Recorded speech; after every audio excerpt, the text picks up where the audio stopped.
For about a little over a year and a half now, I've been slowly making my way to completing the classic Metroid Prime games to get ready for Metroid Prime 4, which is literally just in a couple of weeks. So when Metroid Prime 1 Remastered came out, I was super excited and waiting for the other two to get remastered, and it never happened. So, of course, I decided to slowly just go back and play through Metroid Prime trilogies, Prime 2 and Prime 3. But yeah, I actually started off playing these games when I was in high school. So I haven't played them since, but I've completed them before, and I wanted to recomplete them to get myself ready for Prime 4. And now that I just finished my replay through of Prime 3, I wanted to talk about my experience with all three games, so that way you don't have to run out and try to find these games and play them before Prime 4. Now, I will be making multiple videos leading up to Prime 4. For those of you that want to just have some story context, I'll be making a story video and also just a straight up gameplay and what to expect and how to be ready for Prime 4 if you haven't played any of the other games. But this video is just pretty much a recap of the first three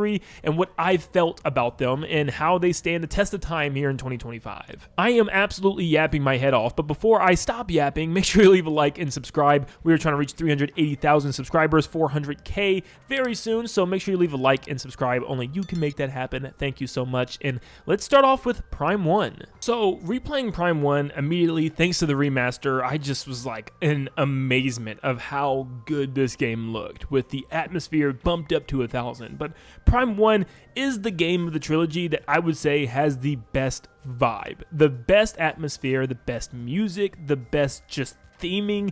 Everything about this game feels good. You have that full-on isolation feeling. It's just Samus alone on Talon 4, trying to uncover mysteries with the space pirates, and of course learn more about Chozo lore, you know, the people that helped Samus become Samus in the first place. This game is one giant interconnected world where you'll use a 3D map to pretty much look around and figure out where you need to go. Of course, each area being blocked off by specific doors and specific items that you need to open said doors. So you'll go around defeating bosses, getting brand new power-ups, and of course, completing brand new rooms. There's really nothing to dislike in this game. I think probably its biggest weakness is its boss battles are few and far in between, and they're pretty simple in comparison to the other bosses in the trilogy. But besides that, you have some amazing themed area with Magmore Caverns and the crisp, icy mountains of Phendrama Drifts. But like I said, it's really hard to say anything bad about Metroid Prime 1. Personally, my favorite part about the game is once again that isolation. Just some of the areas in the game are so creepy feeling. One of my favorites being, of course, the Phazon mines, which puts you in these deep, dark, creepy mines and helps build the story of the Metroid Prime and starts exposing things like the Phazon that's corrupting the Metroids down there, and you start learning more and more about the lore and about the world and about what's going on. And I just love that creepy moment of being down there. It's just something so special that I didn't feel in any other game in the series. And honestly, I think this game is where the combat is at its best. You have multiple different beams that you can switch through in order to hit enemy pirates that have a weakness to that specific beam, so it's not just blasting and moving around, and just fighting feels so smooth in this game. I also wanted to give another shout out to one of my favorite areas in the game, being the crash site, which is like this sunken space pirate ship that's underwater in the Phendrama Drifts. It also has beautiful music down there, and yeah, I just love the vibes of this game. I could go on and on about the music and just the world building. But of course, Metroid Prime does something that I'm personally absolutely not a fan of, and if anything, this little trend that they do at the end of their games is one of the only reasons why these games maybe aren't 9 or even 10 out of 10s for me, is the horrible backtracking. I'm personally not a fan of this, and thankfully Metroid Prime 1's backtracking isn't too terrible, but I'd say it's definitely the second worst of the three. Before finishing the game and fighting the final boss, you have to go back and find 12 Chozo artifacts, and these are hidden artifacts throughout the worlds that you've already been in. Now, you can come across some during your adventure, but odds are you're still going to be missing at least over half of them by the end of the game. And some of these are hidden extremely well. I remember one infamously hidden one in the Magmore Caverns that's hidden in a random pillar. So your job is to pretty much just run around and scan genuinely everything so you make sure that you don't leave a single area unchecked. But personally, I feel like this is just something to prolong the game, to make it a lot longer, because these games are relatively short. I mean, if it it wasn't for these sections, you could probably finish each of the Prime games in around 9 to 10 hours, which is pretty short for a single-player adventure game. But I think the payoff is definitely worth it because you get an awesome double boss battle to finish the game. One against Meta Ridley. Yep, Ridley returns, and this time he's got tons of metal armor, and you battle him as he's flying through the stormy skies with the Chozo ruins, and it's just a beautiful landscape for a final boss fight. Genuinely probably my favorite in the entire series, and then of course ending it with a battle against Metroid Prime itself, which was also just a phenomenal ending to this game. Once again, I think the highlight is just the combat for me in this game, the combat and the isolation, because you got all of these different beams, which is so strange that it really didn't return in any of the main Prime games. So yeah, it was kind of a letdown. But Prime 1 was a great, and I mean extremely great start for the Metroid Prime series, but I'll be honest with you, I don't think to this day it's my favorite. But let's move on to my least favorite of the trilogy. I really wanted to like Metroid Prime 2 Echoes. It's definitely the black sheep of the franchise, and most people would probably tell you that it's their least favorite of the three. It's just very different than the other two, because this game introduces something called the Dark World, where it initially has a light version of the world, which is Light Ether, and a Dark Ether, which means it separates some of its worlds and some of its stages within a dark and light side that you must traverse, and that alone makes things pretty complicated already. Not only do you have to make sure you completely scan and visit every nook and cranny within the light world, but also the dark world as well. And also every time you go into the dark world, there is a little bit of a loading screen that you have to sit through and wait. And then sometimes they throw you in the dark world just to turn around a corner and then go right back into the light world. But then there's some areas in the game that are filled with dark world portals just to go to one room and do one thing and then come back. Plus, to me, the dark world just kind of sucks. I love the atmosphere of it being this dark, creepy, alienated version of the real world, but with that said, it's just kind of weird how it works. You have to kind of move around from these crystal light areas to crystal light areas. That way you don't actually lose energy, because if you stand in the dark for too long, you'll start losing energy. You have to like hurry up and hide in these little light sections, which I don't know. It just feels strange, which also makes the game a lot harder. Some of the enemies and even boss battles you have to fight while also maintaining yourself in these light areas. It's kind of frustrating. And I totally understand this could be just a me thing and maybe it's just a skill issue, but dude, this is the only game in the trilogy where I genuinely got extremely lost almost every 30 minutes. I mean, I would do an objective, get some type of new power up and be like, okay, now what the heck do I do with this thing? And I have no clue where the game wants me to go. I spent at least 5 to 6 hours just roaming around looking for things to do next, which I completely understand that some people enjoy that stuff, just trying to figure out what to do and it's just being like very obscure. But man, I don't necessarily need my hand held, but dude, I would love some sort of direction, and this game really doesn't give you that, especially with the Dark World. There's so many past areas that you can go back and revisit and then go into the Dark World, and it might require you to go back to the Dark World in some past area after you get an item in a world that's completely different than the one that you need to be in. I also definitely do not like the different beams in this game. You have the dark beam and a light beam, so of course you don't have all those multiple different effect beams that you had in the first game, and your ammo feels like it runs out so extremely quick. I mean, so much so that I barely even use these beams because I would quickly run out of ammo, and some bosses kind of required you to use a light beam or a dark beam in order to deal any sort of significant damage, and a lot of the time I just could not find ammo. The ammo is so scarce in this game.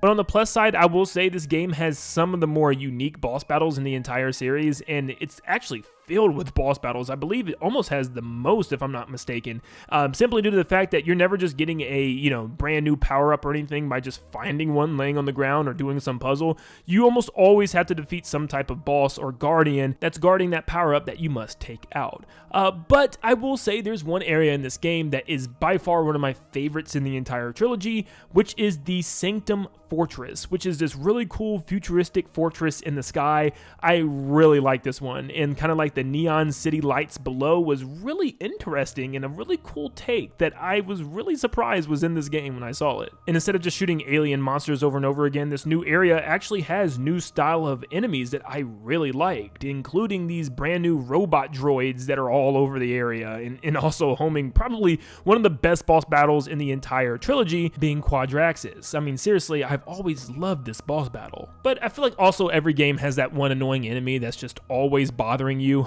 The first game was definitely the Chozo ghost that would appear towards the end game, and in this game it's definitely some of those teleporting space pirates where it felt like it took years in order to kill those guys. But besides that, the combat was also pretty good here. Nothing to really write home about though compared to the first game, but nothing to really be upset about either. And we're at the end of this game, and you know what that means. Yep, we got to go back and find 10 keys. This is by far the worst backtracking segment out of all three of these games.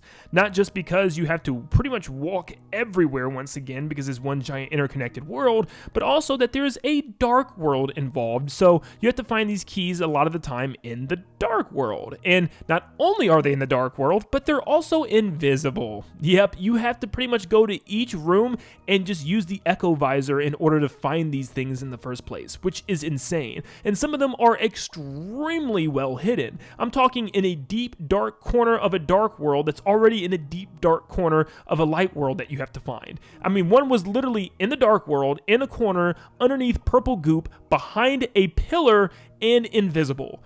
Come on. I was already pretty frustrated being confused a lot of times as to what the heck they want me to do next, but I mean, this just brought it over the top for me, because the collectibles are also in the same manner. There's so many collectibles that are hidden in the dark world in absolutely insane spots, and oh my gosh, I could not stand going back trying to find all the collectibles. In fact, it's probably one of the only Metroid games ever, even excluding the Prime games, that I could not find myself to 100%. I mean, I think the highest I would get was like 89%, because man, the backtracking is just so awful in this game. And the final boss against Emperor Ing was fine. It really wasn't anything special. You would take out this giant egg thing, and the actual boss against the Emperor Ing felt like just another mini boss that you fought a million times in the game by just shooting his face with light beams. It was just kind of like, that's it. And even the boss battle with Dark Samus at the very end was kind of weak and very confusing until finally realizing what I had to do, which was something that you never had to do in the entire course of the game, which is charging up your own shot, collecting the shots of Dark Samus in your own arm cannon, which is like, what? When have we ever had to do that? How was I supposed to know this is what you're supposed to do? I don't know, maybe it tells you, but I just was like, what the heck? I didn't see anything that told me to do that. Something else I kind of failed to mention was the suits in Prime 1 all looked really good. Prime 2, kind of, the light suit is amazing and probably my favorite in the series so far. I could tell it's going to get beat out by Prime 4 because those suits are fire. But yeah, I really didn't like the dark suit. I mean, she literally looks like a UPS man. But now we move on to what I believe to be my favorite in the trilogy so far. I think it's very close to Prime 1, but Metroid Prime 3, it's really good, man. I really enjoyed my replay through of this game. I remember really liking it, but couldn't remember too much about the game, so I'm really glad to replay this one. Man, this game is awesome, dude. And I just now realized that some people online, or at least a lot of people online, think that this is their least favorite, which was mind-blowing to me. Now, this was the first Metroid Prime game to come out exclusively for the Wii, so it had exclusive motion controls, and I actually really like these. It actually gives, you know, even more feeling of being Samus, where you're actually moving her arm around and stuff like you normally would, like I said, with her arm cannon and stuff. So like, it feels so good to actually do that with her left hand, to, you know, hit monitors and push buttons and, you know, grab different levers and switches. It just feels really more tactile more than ever. But thanks to the whole Metroid Prime 4 Mackenzie situation, I think most people hate this game simply due to the fact that it kind of eliminates a lot of that isolation by adding tons of supporting characters. There's 3 new bounty hunters that work with Samus. There is more interaction with the Galactic Federation. I mean, there's even soldiers that you can talk to, a general that you can talk to, and even AI units that tell you information throughout your playthrough. And I think a lot of people dislike this. Personally, I love this. It's more world building. I think adding more characters to the world of Metroid is always beneficial. I think it adds to the story and to the lore, and I like learning about more characters instead of just being Samus, Space Pirates, Ridley. I like this, and I don't understand why begin stuff like this. For the most part, you are alone in this game, but it just has lots of cutscenes with other characters to interact with, which I'm a big fan of. Now, this game is not one giant interconnected world, which some people are going to be upset about. You actually use your spaceship to travel to multiple different planets that are separated with their worlds that way. And I actually really like this because it makes it easier to find what you're looking for. It makes it easier to jump from world to world by just going to your ship with multiple landing points on each world in order to travel where you need to go. So you're not running around aimlessly around a giant planet trying to find past collectibles or some type of, power up that you need to go back for in a previous world. And instead of just it aimlessly letting you figure out what to do, it gives you little hints. Every now and then a AU unit will actually come up and tell you, hey, you'll probably need to find some type of power up in a past world. So now instead of just wandering around the same world over and over again trying to figure out what they want me to do, I know to go back to a past world with my new power up and figure out where I need to use it. It doesn't tell you where you need to use it. There's no exact hand holding. It just kind of gives you a heads up. Hey, you don't need to be running around like a chicken with your head cut off. You need to go back and figure out where to use this in a past world you already visited. I freaking love this. In fact, I don't think I even for 1 second found myself lost or stuck in this game. There were some areas that were definitely confusing and I needed to take a long time to figure out what they needed me to do, but I never found myself needing to look up something or figure out where I need to be or am I in the right place ever in this game. I'm also a huge fan of the worlds and mechanics in this game. Brio is like this ancient civilization that we've seen 1,000 times in Metroid, but the atmosphere and the world building is really good. I mean, you can look outside and see planets chained to other planets and stuff, and the whole mechanic of blowing up these fuse lines because like the whole world's full of this gas liquid that you need to detonate in order to blow up pillars and to make things move, and it's just such a unique concept.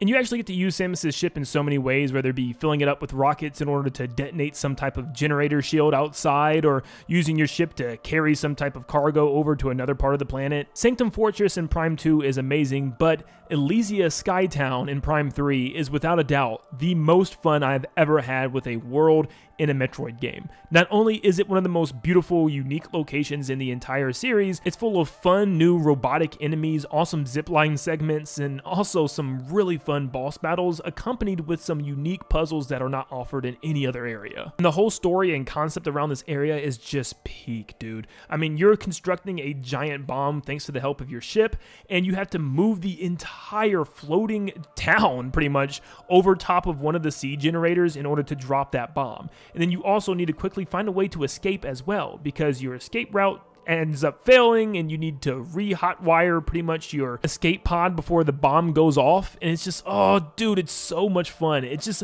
levels of intensity and, uniqueness that just is not offered in any other Prime games. And seeing Samus's interaction with all the other hunters, having to take down all of her corrupted friends, and you can just feel her pain. It even shows shots at the end that she truly cares about these other characters, and she feels so upset and angry. She even has a little Arthur fist. It's just stuff like this that also added lots of character to Samus, which we normally don't get. She's just silent and doing her duty without any emotion a lot of the time. So seeing her actually care and get angry over stuff like that just really just showed some character, and I love that so much, dude. But now it's time for the ending of the game. How is it handled? Well, the whole ending is so unique here. I really love how it's like a full-on Galactic Federation invasion into the space pirate homeworld, but you had to infiltrate the space pirate homeland and lower all the shields for the rest of the Galactic Federation to come in and take hold. And I love that, how you're like also leading a bunch of the bomb troopers in so they can blow hinges off doors and stuff. It just feels,